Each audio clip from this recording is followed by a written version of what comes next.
Well, ladies and gentlemen, welcome into my first official Trump v. Harris election map. And I did do one of these hypothetical scenarios maybe a few weeks ago, but now it does look like it's the real deal. I understand there are people saying that maybe Hillary or Michelle Obama will be replacing or trying to steal the nomination from Kamala during the DNC, but I don't think it's going to happen. Another thing I quickly wanted to touch on, we've got the sidekick to Joe Scarborough coming out and saying that mispronouncing Kamala, I guess Kamala, is a hate campaign. So yes. You know what? Earlier today, I was like, listen, she's going to be the nominee. I need to be more respectful. It's Kamala. I don't care anymore. I'll just call her Kamala.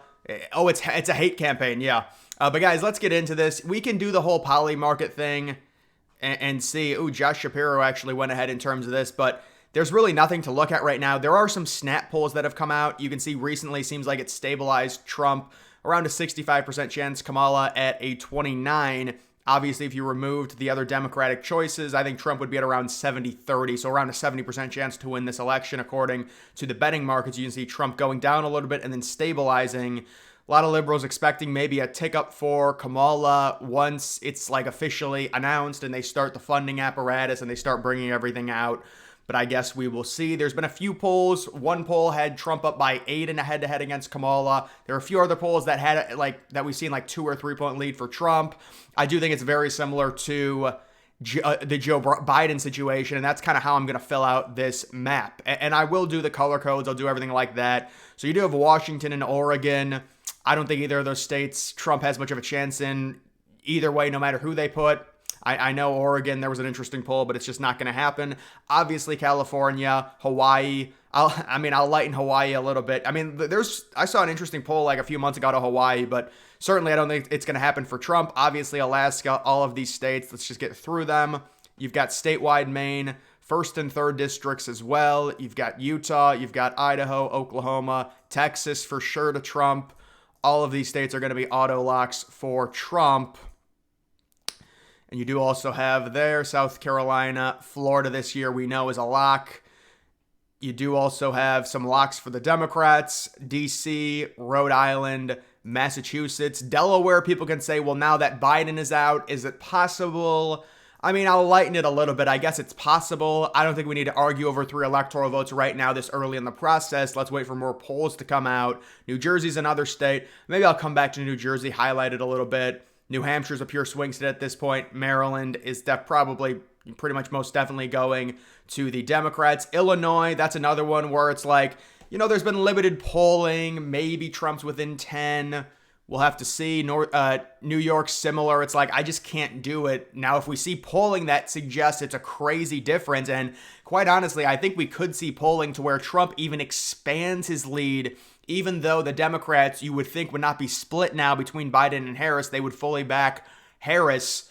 It's just going to be, I think Harris has no qualifications. She hasn't won the whole thing with democracy. There was no democratic process for Harris to be in this position other than DEI. And obviously that's not a democratic process. That's the only reason she's here. It's the whole idea. And this is confirmed. This is 1000% true. They were pigeonholed. Remember back in 2016, they had a woman. 2012, the Obama minority. 2008, Obama minority. 2020, now they've got an old white dude who's like 75, 76, 77 years old. So you have to cancel that out. With a minority female, they couldn't get Tulsi Gabbard. She left the party because it's so horrible.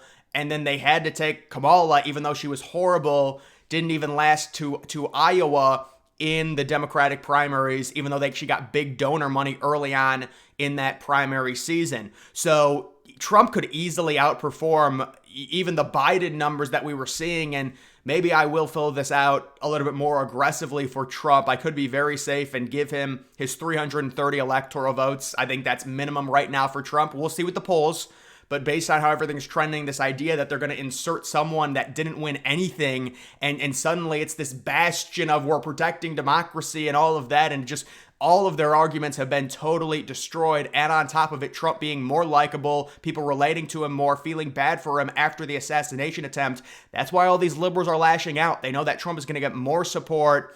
More people are going to feel for him after that horrible situation where he nearly got shot in the face and the head, the side of the temple. So when it comes to all of these swing states, Ohio's not a swing state either. Ohio obviously going to Trump. Now we've got the major swing states. Another state you could argue, well, Colorado. I will give Colorado to Harris, although there was a few polls that said Harris was only up by 6, or it was Biden only up by 6 and then up by 2. I just can't change it yet. We'll see what happens with Harris. But getting to the big swing states, obviously Nevada at this point, you got to say Trump. Relatively, not easily, but I'd say 5 or 6 points, Trump should win that state. You have Arizona, very similar situation, maybe 4 or 5 points. You could argue, well, with Kamala, a female, abortion's going to be a lot bigger in Arizona. I'm not really buying it, honestly. The polls actually have moved in Trump's direction after that whole situation. You do also have New Mexico. So right now I will give Harris New Mexico very slightly, maybe by 2 or 3 points at this point. New Mexico is kind of a sneaky swing state. Everyone thinks the Democrats are going to win it. There was polling that suggested Biden was up by 6 or 7. Based on how these other states have reacted, it wouldn't surprise me if New Mexico became very tight. I will go to Georgia next. I think Georgia, there was one poll that came out. It was a rapid poll. It had Trump up by 4 over Harris in Georgia. I think it's a very similar situation to Nevada and Arizona. Right now, we expect, based on the last 15 to 20 polls against Biden, and remember, Kamala has a very similar approval rating to Biden. Now, the demographics will change. You'd think she'd get a little bit more minority support, female support, but all the white dudes, they're all going to be voting for Trump. Let's just call it what it is with Kamala in now, especially maybe the old people shifting a little bit more towards Trump. You normally think of people 65 and older, pure Republicans. Well, no, Biden was getting a lot of support with people that old. They were really sympathizing with him, and all the young people saying he's too old. So she could get a lot less support with people over the age of 65. That's another thing to take into account. Now we're getting to the states where Kamala might pick the governor of some of these states, so it could be a little bit harder to predict. North Carolina, I will give it to Trump right now, and I think even if she does, pick someone from there, North Carolina is a state that Trump won in 2016 and 2020. It was at slim margins both times, but based off of the polling and how it's reacted this election cycle, it's these 4 states are all very similar. You have North Carolina, Georgia, Arizona, and Nevada. Every poll, when you combine the aggregate, it's like a 4 or 5 point lead for Trump. All 4 of those swing states are very similar, and it's decisive leads. Now, these other states are a little bit different. Obviously, Virginia was a state we all thought was going to be owned by the Democrats. To put this into perspective, when the polls closed in Virginia, I don't know if it was like 8 o'clock Eastern or 7 o'clock, I think it was 8 o'clock, they called the state immediately. Like right when it closed, they called it. It's just like the same thing that would happen with Indiana for Trump. That's how much, of a decisive victory it was for Biden.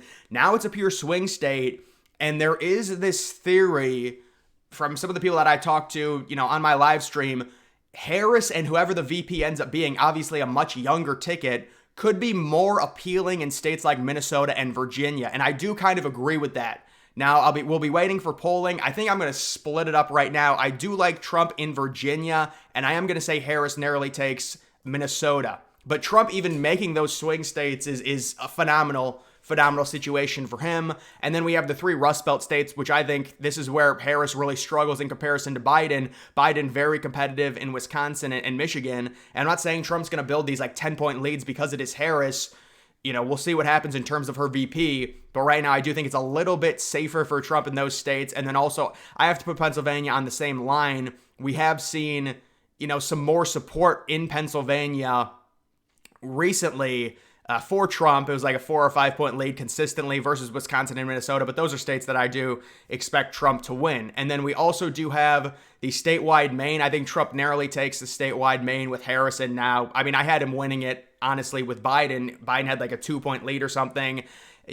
For context, I do think we have, or do they not have that? Oh, here it is. So, the important states right now, all these states are very close. 53% chance for Trump in Michigan, 56 in Pennsylvania, 55 there. What does New Mexico say? 79% chance for them. 69% chance for liberals in Virginia, 68 in Minnesota. Virginia and Minnesota right now are basically mirroring each other.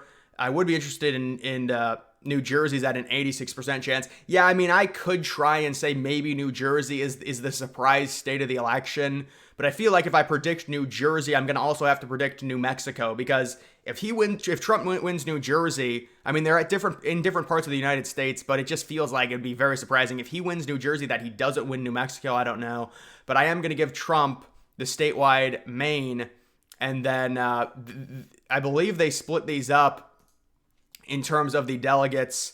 What was the first district Biden's going to win? First district Biden or Harris should win pretty easily. The second district Trump should win. The statewide is the important. That's the swing state. And I am also going to give Trump, based on, we actually got a poll out of New Hampshire. Very close. Trump was up by 1. RFK might actually get some decent support in New Hampshire. We will have to see. And then I will be giving, at this point, Harris, New Jersey. So I would say that's semi-realistic. We also do have the district here as like an odd number. Certainly, I think now, I think Trump wins all of the delegates in Nebraska, even the more liberal district there. To me, Trump was only losing by like 2 or 3 to Biden in terms of polling, and Harris, to me, in terms of middle America, no way. So I think he takes all of the electoral votes in Nebraska. So it would be around right now 332 to 206.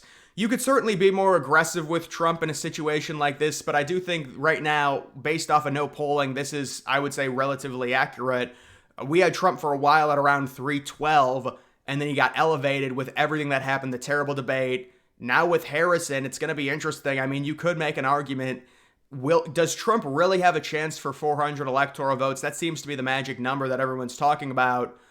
You know, I think it would have to be states like, even though Delaware is only 3 electoral votes, it would have to be a state like Delaware. It would have to be New Mexico going for Trump. That gets him to 340. Obviously, Minnesota would have to go for Trump as well. You would probably say after that, it would be a state like New Jersey. After that, you would probably say he's at 364 now. Is this a realistic potential? This is probably like the biggest bludgeoning we could potentially see, I would say. You know, the idea that Trump could somehow get New York, I do think it is possible, because New York, unlike California, has shown wiggle room. Because we've seen leads of like consistently 10-point leads for Biden. Obviously, California, it's a lot higher. Now, you could also say, well, Oregon and Washington, you take a look at the odds there. They're technically not out of reach. 5% there, 8% there. You look at New York, it's at a 7%. So they're all very, very low in terms of chances for Republicans if we want to be realistic about it. But I would say New York would probably have to be the play for Donald Trump if he wanted to try and get to 400 electoral votes. That would put him at 392. And then what's the easiest way to get him to 400? You could argue Colorado. Yeah, I just cannot see Illinois going. Although, listen, Illinois might be in the same vein as New York. You know, you've got these major cities that are liberal, but in surrounding areas get so conservative that maybe, just maybe, Illinois might be within shouting distance. But based off the polling, I think you have to go Colorado, even though it has shifted more to the left recently. And I think that would probably be a situation where Trump gets over 400. You know, the idea of Trump getting over 500, it is impossible. I mean, just based off of how partisan we are. If there was any time for someone to get over 500 electoral votes, they tried putting Trump in jail. They silenced his First Amendment, you know, on social media. The only reason he's got it back mainly is because he created his own social media platform in Truth Social, and Elon, you know, paying like $50 billion for Twitter. They tried killing Trump. The only reason he survived was because he turned his head. The bullet goes whizzing past him, takes off his ear. He starts bleeding. I mean, if they're, and then on top of that, the Democrats are just it's a total mess. I can't even describe with the Democrats, because now it's like we're going to unite around Kamala, but oh wait, Obama's not supporting her. Maybe it's because they're trying to do a big thing. Maybe it's strategy, but I'm just like, it's just, there's never a true unity, it feels like, within the Democratic Party. So if there was ever a time for someone to get 500 electoral votes nowadays, it would be an election like this. The problem is Trump is just, he's too hated by too many people. You know, in states like California, even Washington. I think the next state, if you wanted to argue it, these states are just, maybe Maryland would be the next state. Probably Oregon, honestly, would be the next state. But realistically, I do think Trump set up very well, whether it's Harris or Biden. This was always going to be kind of a video where I predicted a relatively same prediction with Trump around 330. Maybe he gets to 340 if he is able to win Minnesota, because I had Kamala winning Minnesota in this prediction. But either way, Harris and Biden are so similar. They're going to perform differently. I think the hope for the Democrats is, well, Harris and Biden as a ticket together, like as one vessel, it doesn't really help. I think Biden helps with the Rust Belt, but Biden's so old and compromised, a lot of people weren't going to vote for him, and I think Trump was going to eke out like 2 or 3 point victories in those states if they kept that ticket. I think it could be even a bigger margin, but they're going to say, well, with Harris, she's younger, and now we can take a VP from one of these Rust Belt states, or maybe North Carolina, and it could help. I think they're just completely grasping at straws. This entire thing is a total clown show. Harris, I mean, she just does not deserve to be here, but they have to put her. I'm sure they don't want to. I mean, Obama didn't even endorse her, so they're forced to do this against their will. And of course, all the sheep and the Democrats, oh, it's great. Harris is, this wonderful lady. She's this great leader. She's inclusive. It's diversity. But this is a terrible, terrible situation for any political party.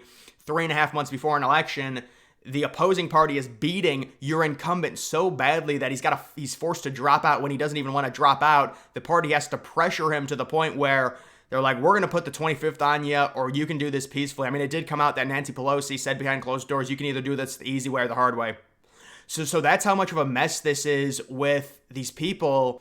And I think Trump's sitting around 332 right now. Obviously, this is going to look a lot closer just because this is betting, and they are banking on the Democrats. They've got a ton of money. They've got a huge funding apparatus to keep these states close. It's not all that surprising, but Trump had a 65% chance. If you adjust it, probably around a 70% chance based off of all these other people dropping out. They've got Michelle Obama at a 4% chance. I'd be interested to see if they have a different Democratic politician at a 2% chance, and they do have RFK at a 1% chance. So not much really going on here. They're expecting it to be Kamala versus Trump with maybe a slight chance of Michelle Obama. But and then they also do have Hillary on here, Gavin Newsom, who already endorsed Kamala. That's not going to happen. Go ahead, bet Joe Biden. That's great value right there. Less than 1%. Nikki Haley, DeSantis. But obviously it should be Trump versus Harris based on what we've seen. But you really never know. But either way, this is obviously the crazy prediction. But I had Trump at around 332, I would say, right now versus Harris. I think it's not a crazy conservative prediction for Trump. I think like 306 or 312 would be pretty conservative for Trump, have him losing both Virginia and Minnesota.